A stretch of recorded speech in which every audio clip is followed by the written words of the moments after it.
چین میں 3 گھنٹے میں زنا بالجبر کا فیصلہ۔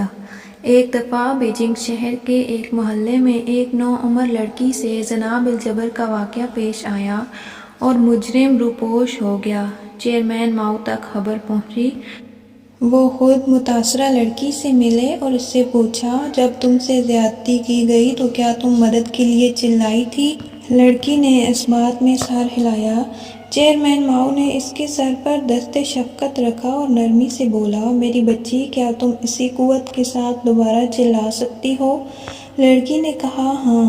ماؤ کے حکم پر انقلابی گارڈ کے کچھ اہلکار نصف کلومیٹر کے دائرے میں کھڑے کر دیے گئے۔ اس کے بعد لڑکی سے کہا گیا کہ پوری قوت کے ساتھ چیخو۔ لڑکی نے ایسا ہی کیا۔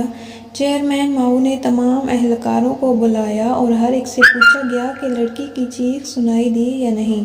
سب نے کہا لڑکی کی چیخ سنائی دی گئی۔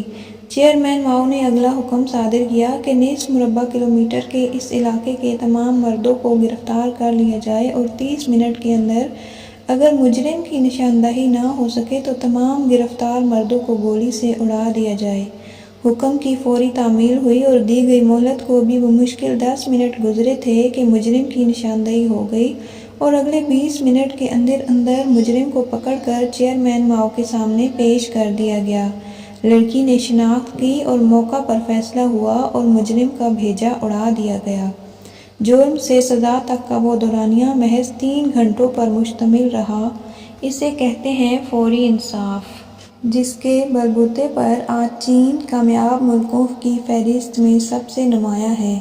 کاش آج عمر رضی اللہ تعالیٰ عنہ جیسا حکمران ہوتا تو پاکستان کی معصوم زینبوں اور فرشتاؤں کو سیاہ دن نہ دیکھنے پڑتے۔